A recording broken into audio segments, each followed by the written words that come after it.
Hello students, good morning. आप सभी का स्वागत है मेरे यूट्यूब चैनल पर।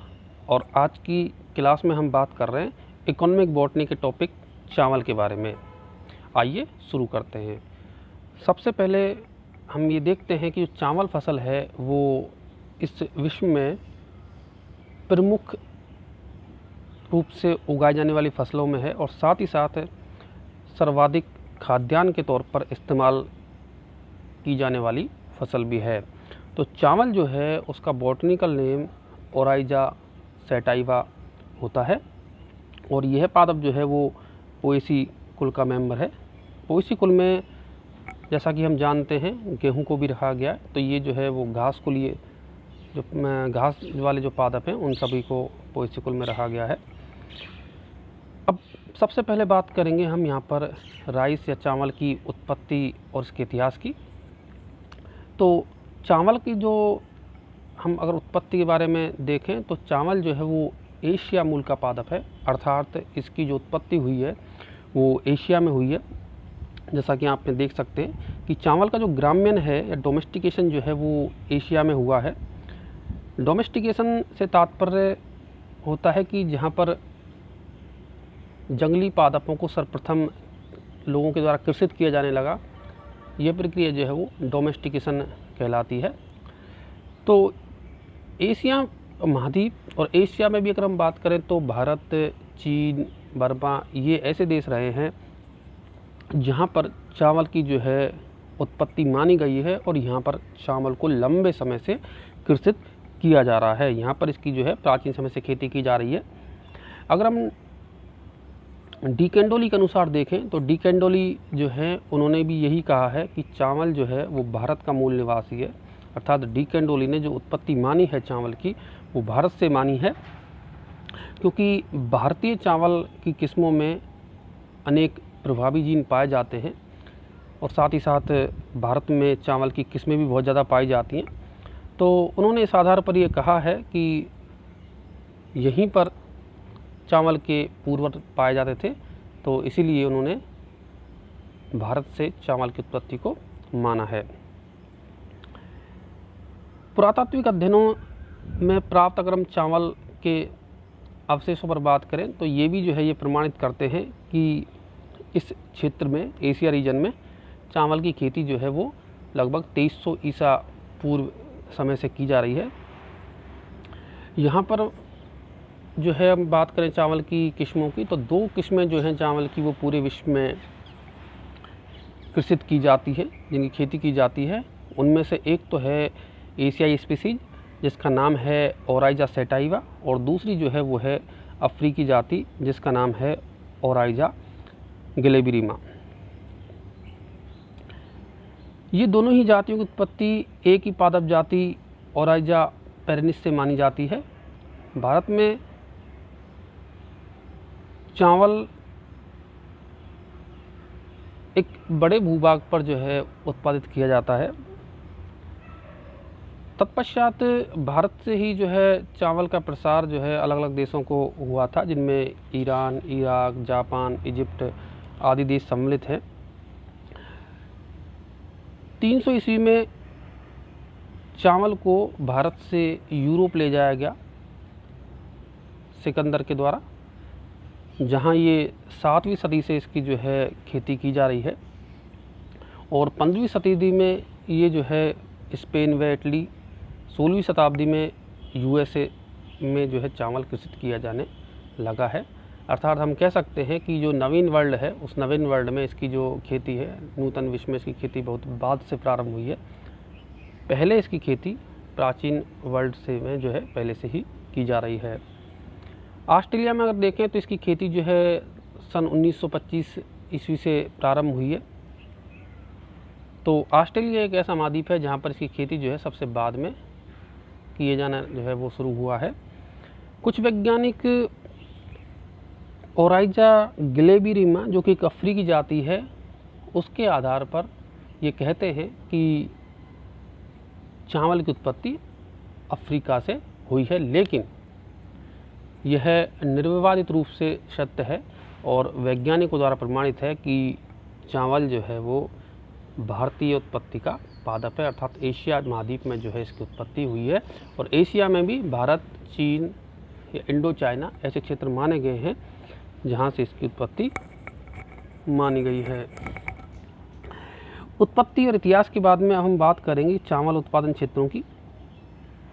अगर हम विश्व में देखें तो विश्व में चीन, Bharat, Bangladesh, Indonesia, Malaysia, Japan, Pakistan, Burma, Thailand, Philippines, Sri Lanka आदि जो है वो चावल के प्रमुख उत्पादक देश हैं। इसके अतिरिक्त हम देखें तो यूएसए, दक्षिणी Africa, Brazil, Italy, Spain, Egypt आदि में भी जो है इसका उत्पादन होता है। भारत में जो है पश्चिम बंगाल, उत्तर प्रदेश, पंजाब, तमिलनाडु, आंध्र प्रदेश, बिहार, छत्तीसगढ़, उड़ीसा, असम आदि जो है प्रमुख उत्पादक राज्य हैं। क्योंकि भारत में भी हम जानते हैं कि विश्व स्तरीय जो है उत्पादन किया जाता है। चावल के उत्पादन में भारत महत्वपूर्ण स्थान रखता है। हमारे यहाँ का प्रमुख खाद्यान्न भी है चावल, तो इस लिहाजा उत्पादन के मामले में भी हम काफ़ी आगे हैं। अब तीसरे बिंदु की बात करते हैं चावल के वानस्पतिक लक्षणों की। जैसा कि हम सभी जानते हैं कि चावल जो है वो पोएसी कुल का पादप है और इस पादप में भी लगभग वही लक्षण पाए जाते हैं जो गेहूं में देखने को मिलते हैं।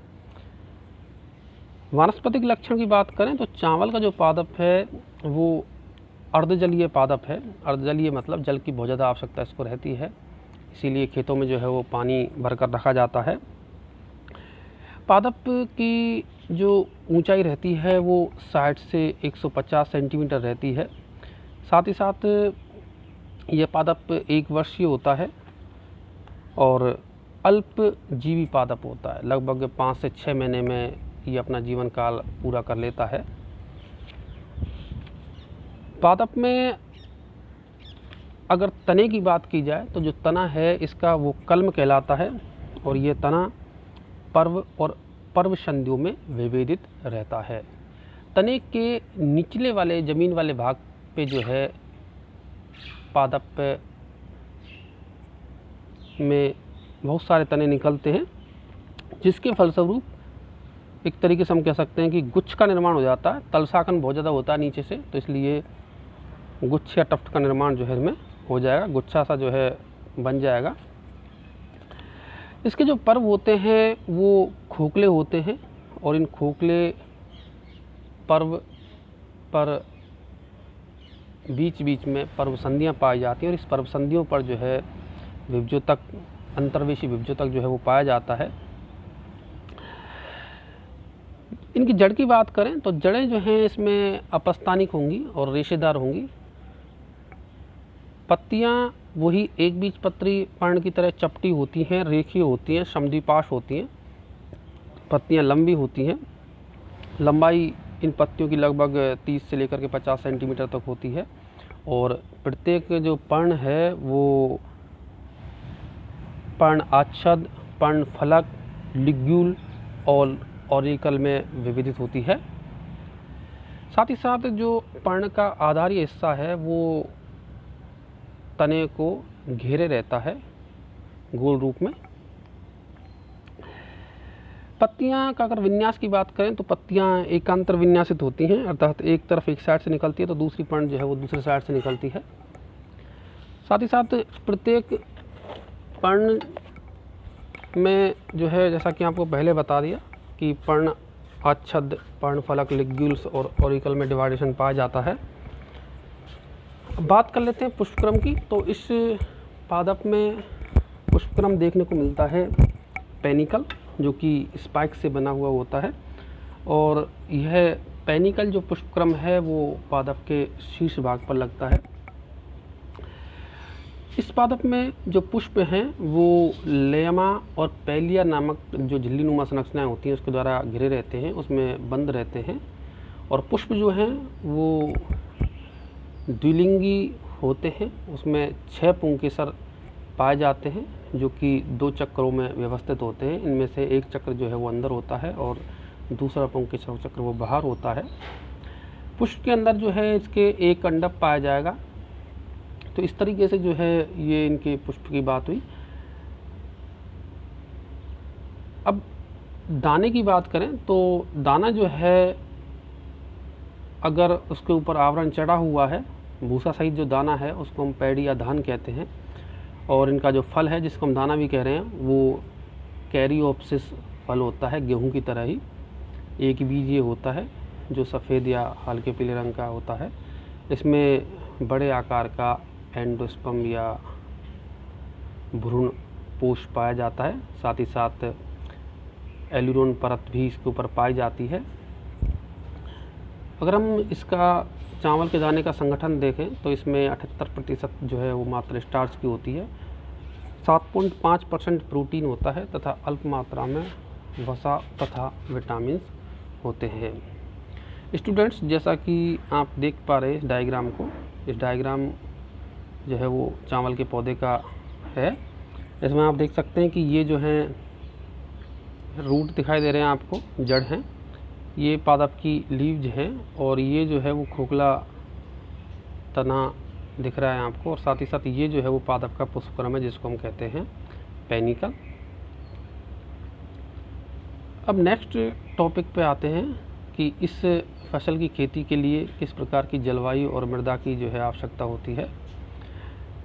जलवायु अगर और मृदा की बात करें तो जलवायु जैसा कि हम जानते हैं कि चावल जो है उष्णकटिबंधीय जलवायु का पादप है, क्योंकि हमारा जो देश है वो उष्णकटिबंधीय या ट्रॉपिकल रीजन में आता है। तो यह जो है वो उष्णकटिबंधीय जलवायु का अर्धजलीय प्रवृत्ति का पादप है, अर्थात जल की आवश्यकता इस पादप के लिए ज़्यादा रहती है। जल की मात्रा अनुसार इसको दो वर्गों में विभक्त किया जाता है, क्योंकि इसको अलग अलग क्षेत्रों में जो है उगाया जाता है। एक तो ऐसे क्षेत्रों में जहाँ पर जल की मात्रा कम होती है और दूसरे क्षेत्र ऐसे हैं जहाँ पर जल पर्याप्त मात्रा में मौजूद रहता है। तो इसके आधार पर इसको दो वर्गों में डिवाइड किया गया है, जिनमें से पहला है ऊपरी भूमि चावल या अपलैंड राइस और दूसरा है लोलैंड राइस। ऊपरी भूमि जो चावल होता है इसको कम जल की आवश्यकता होती है, इसमें जो है जल भराव आवश्यक नहीं होता है। यहाँ पर कम बरसात में ही या कम जल की आवश्यकता में ही जो है चावल पैदा किया जाता है और ये चावल कहलाता है ऊपरी भूमि चावल। और दूसरी तरफ जो है निम्न भूमि चावल या लोलैंड राइस जो है, इसकी कृषि के लिए हमको अधिक जल की आवश्यकता होती है और यहाँ पर खेतों में पानी भरा जाता है। अगर हम तापमान की बात करें तो इस फसल के लिए तापमान का एक 1620 डिग्री सेंटीग्रेड तापमान चाहिए इसके कायिक वृद्धि के लिए। जब तक पौधा वृद्धि कर रहा होता है, उसमें पुष्पक्रम आ रहा होता है, तब तक इसको 16 से 20 डिग्री सेंटीग्रेड अर्थात थोड़े ठंडे तापमान की आवश्यकता रहती है, ठंडे वातावरण की आवश्यकता रहती है। लेकिन जब बालियाँ बन जाएंगी और फसल जो है एक तरीके से कहेंगे पकेगी, उस समय तापमान ज़्यादा चाहिए, अर्थात धूप अच्छी निकली हुई होनी चाहिए उस समय, जिससे कि बालियाँ जो हैं वो अच्छी तरह पक पाती हैं। तो लगभग 25 से 35 डिग्री सेंटीग्रेड जो तापमान है उसकी आवश्यकता होती है। पीएच की बात करें तो पीएच जो है 7 से 8.5 अर्थात मध्यम क्षारीय प्रकार की और सामान्य मृदा में जो है इसकी फसल अच्छी होती है। वार्षिक वर्षा की बात करें तो 60 से 120 सेंटीमीटर जो बरसात है वो चाहिए अपलैंड राइस के लिए, और जो निम्न भूमि चावल है उसके लिए 180 से लेकर 240 सेंटीमीटर वार्षिक वर्षा की आवश्यकता होती है। मृदा की अगर हम बात करें तो भारी दोमट या चिकनी दोमट मृदा जो है इसके फसल के लिए अच्छी रहती है। साथ ही साथ जो जलोढ़ मृदा है वो भी इस फसल के लिए ठीक रहती है। अब बात करते हैं इसके कल्टीवेशन के बारे में, अर्थात खेती किस तरीके से करें।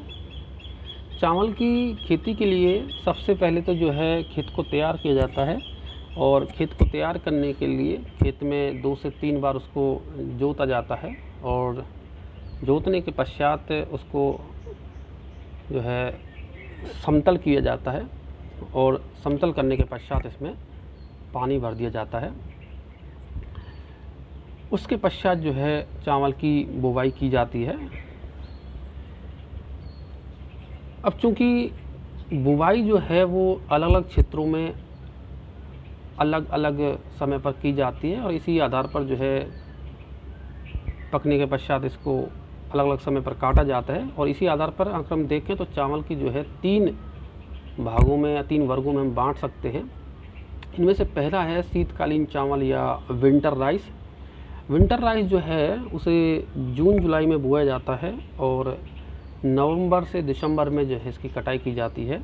इस पादप का जीवन काल, इस फसल का जो जीवन काल है वो 140 से 160 दिन का होता है।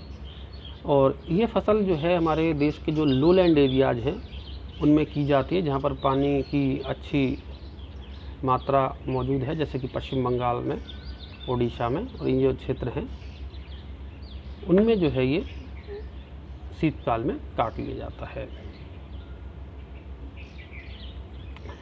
दूसरा जो चावल है वो है ग्रीष्मकालीन चावल या शरदकालीन, जिसको हम कहते हैं। यह चावल भी जो है मई जून में बोया जाता है और इसको सितंबर अक्टूबर में काट लिया जाता है। और साथ ही साथ ये जो हमारे ऊपरी भूमि क्षेत्र हैं जहाँ पानी की कम मात्रा उपलब्ध हो पाती है, उन क्षेत्रों में ये किया जाता है। इसका जो जीवन काल है वो 90 से 180 दिनों का होता है। अब हम बात करेंगे तीसरे प्रकार की, जो है बसंतकालीन चावल। यह चावल जो है वो दिसंबर जनवरी में बोया जाता है तथा मार्च अप्रैल में इसको काट लिया जाएगा। अब थोड़ा सा जो है यहाँ हम ये देखते हैं कि बुवाई के लिए और इसके कृषि कार्य के लिए हम क्या करेंगे। खेतों की बुवाई से पहले जो है, जैसा कि अभी आपको पहले बताया कि 5 से 6 सेंटीमीटर स्तर तक का जो जल है वो खेतों में भर दिया जाता है और इसमें जो है जल भरने के पश्चात पौध तैयार की जाएगी। और पौध तैयार करने के लिए बीजों को सर्वप्रथम जो जल से भरी क्यारियाँ हैं उनमें बोया जाता है और जब पौध लगभग 9 से 10 इंच लंबी हो जाती है तो इन्हें दूसरे जो जलमग्न खेत हैं उनमें स्थानांतरित कर दिया जाता है। पौधों को एक जगह जो है 5 से 6 के समूह में लगाया जाता है और इनके जो बीच की दूरी है वो रखी जाती है 10 से 15 सेंटीमीटर। साथ ही साथ पौध लगाने के पश्चात खेतों में जो है पानी भर के रखा जाता है। इसी समय पर जो है इसमें उचित उर्वरक भी जो है समय समय पर डाले जाते हैं। उर्वरकों में पोटाश उर्वरक है, यूरिया है, ये सभी उर्वरक जो है इस्तेमाल में लाए जाते हैं। लगभग 3 से 4 महीने के पश्चात जब फसल पक कर के तैयार हो जाती है तो पादप जो है वो पीला पड़ने लगता है। साथ ही साथ बाली में जो दाने हैं वो पूर्ण रूप से बन जाते हैं, पत्तियां सूखने लगती हैं। तो इनको जो है फसल को उसके पश्चात काट लिया जाता है। काटने के लिए जो है दरांती का इस्तेमाल किया जाता है, नीचे सतह से काट लिया जाता है और उसे जो है सूखने के लिए छोड़ दिया जाता है। सूखने के पश्चात इन को इकट्ठा करके और बंडल्स में जो है पादपों को बांध दिया जाता है। उसके पश्चात इनको एक जगह इकट्ठा करके जो है थ्रेशर के द्वारा दानों को पृथक कर लिया जाता है। और जैसा कि पहले भी बताया आपको कि भूसे द्वारा जो एक तरीके से परिबद्ध जो दाने होते हैं उनको हम धान कहलाते हैं। तो इस तरीके से जो है थ्रेशर द्वारा जो है हम धान प्राप्त कर लेते हैं। बाद में जो है चावल प्राप्त करने के लिए धान को जो छिलका है उसको हटाया जाता है मशीन के द्वारा और तत्पश्चात ये जो तैयार चावल होता है इसको मार्केट के लिए भी भेज दिया जाता है। नेक्स्ट हमारा जो बिंदु है वह है चावल की उन्नत किस्में। चावल की उन्नत किस्में भारत में बहुत अधिक संख्या में है, क्योंकि जैसा कि आपको पहले बताया कि भारत चावल की उत्पत्ति का केंद्र है। तो ऐसे में भारत में बहुत ज़्यादा इसकी किस्में पाई जाती हैं। चावल की किस्मों के संदर्भ में अगर अनुसंधान की बात करें तो इसके लिए केंद्र की स्थापना की गई है, जिसको हम केंद्रीय चावल अनुसंधान संस्थान कहते हैं। और यह जो है कटक में स्थित है और इसकी स्थापना 1949 में की गई थी। स्टूडेंट्स, ये जो प्रश्न है वो कई बार परीक्षाओं में पूछा जाता है कि केंद्रीय चावल अनुसंधान संस्थान कहाँ है, तो आप इसका आंसर कटक देंगे। कटक जो है उड़ीसा का एक शहर है, तो वहाँ पर इसकी जो है स्थापना की गई है। यह संस्थान जो है वो चावल की उन्नत किस्में विकसित करने में संलग्न है। अब हम जान लेते हैं कि चावल की उन्नत किस्में कौन सी है। तो हम देख सकते हैं कि IR जो 20 है, यह जो हमने बात करी केंद्रीय चावल अनुसंधान संस्थान, उसी किस्म IR 8 है। साथ ही साथ FR 13A, K332, K33, Pankaj, Jaya, Krishna, Padma, Pusa 221, बाला, रत्ना, कावेरी, साबरमती, सोना, कालिंगा 2, बासमती 370, चंबल, माही सुगंधा, खुशबू, BK 190। ये जो किस्में हैं वो सभी चावल की उन्नत किस्में हैं। आपसे एग्ज़ाम में भी जो है जो बड़ा प्रश्न जो पूछा जाता है उसमें से आपको ये भी लिखना होता है कि चावल की उन्नत किस्में कौन सी हैं। अब हम बात कर लेते हैं चावल के उपयोग की। स्टूडेंट्स, जैसा कि आप सभी जानते हैं कि चावल का जो उपयोग है वो बहुत प्रमुखता से किया जाता है और आप सभी जो है इसको यूनिवर्सिटी की परीक्षा में आसानी से इनके उपयोग लिख के आ सकते हैं। जैसा कि हम देख रहे हैं यहाँ पर कि एक तो सबसे पहली बात तो ये है कि चावल जो है वो इस विश्व की मुख्य खाद्यान्न फसल है। भारत में भी चावल जो है वो व्यापक पैमाने पर खाद्यान्न फसल के रूप में इस्तेमाल किया जाता है। साथ ही साथ अगर हम दूसरा प्रयोग देखें तो चावल से जो है बहुत से व्यंजक बनाए जाते हैं, जैसे कि खीर, इडली, डोसा, पुलाव आदि। चावल का जो आटा है वो बिस्किट, आइसक्रीम, इन सब चीज़ों के बनाने में प्रयुक्त होता है। साथ ही साथ अगर हम उपयोग देखें तो चावल से मुरमुरा, खीर, पोहा आदि तैयार भी किया जाता है, जिनका प्रयोग हम पूजा में भी करते हैं, खाने के इस्तेमाल के लिए भी करते हैं। साथ ही साथ चावल से जो स्टार्च प्राप्त होता है, इस स्टार्च का प्रयोग लॉन्ड्रीज में करते हैं। साथ ही साथ वस्त्र उद्योग में जो कपड़े हैं उनको कलफ देने के लिए भी इसका प्रयोग किया जाता है, जिससे कपड़े थोड़े कड़क हो जाते हैं। चावल से डेक्सट्रीन, ग्लूकोज आदि भी जो है इंडस्ट्रियल प्रोडक्ट तैयार किए जाते हैं। चावल से जो चावल का बाहरी आवरण होता है, जिसको हम ब्रान कहते हैं, इससे राइस ब्राइन ऑयल प्राप्त किया जाता है। इस राइस ब्राइन ऑयल का जो उपयोग है वो साबुन उद्योग में, कॉस्मेटिक इंडस्ट्रीज में इनमें किया जाता है। कॉस्मेटिक के सामान बनाने में, साबुन बनाने में इनका उपयोग होता है। साथ ही साथ चावल के फर्मेंटेशन या किण्वन से एल्कोहलिक पेय बनाए जाते हैं विभिन्न देशों में, जैसे कि जापान में शेक बनाया जाता है। साथ ही साथ चीन में भी जो है इनसे एल्कोहलिक पेय निर्माण में काम में लिया जाता है। चावल के धान निकालने के पश्चात जो सूखा भाग बचता है उसका उपयोग टोकरी, चटाई, थैले आदि बनाने में भी करते हैं। और साथ ही साथ जो भूसा प्राप्त होता है उसका प्रयोग पशुओं के आहार के रूप में किया जाता है। तो स्टूडेंट्स, ये था आज का हमारा टॉपिक चावल की इकोनॉमिक बॉटनी। तो चावल के ऊपर जो है परीक्षाओं में एक बड़ा प्रश्न पूछा जाता है, जिसमें आपको 4 से 5 चीज़ों का डिस्क्रिप्शन लिखना होता है, जिसमें उसकी उत्पत्ति है, वानस्पतिक लक्षण है, उसकी उन्नत किस्में हैं, खेती करना है और साथ ही साथ इसके उपयोग। ये पांचों जो घटक हैं आपको वो लिखने होते हैं। राजस्थान के संदर्भ में बात करें तो राजस्थान की परीक्षाओं में 6 या 6.5 नंबर का जो प्रश्न है वो इस फसल के ऊपर पूछा जाता है। वो चावल हो सकती है, गेहूँ हो सकती है, तो आप इनको अच्छे ढंग से तैयार करें। और यहाँ पर मैंने आपको बहुत ही सरल भाषा में इसको बताया, तो मैं आपसे उम्मीद करता हूँ कि आप अच्छे तरीके से इसको करके आएंगे। इसी के साथ ये वीडियो यहीं पर समाप्त होता है। Thank you.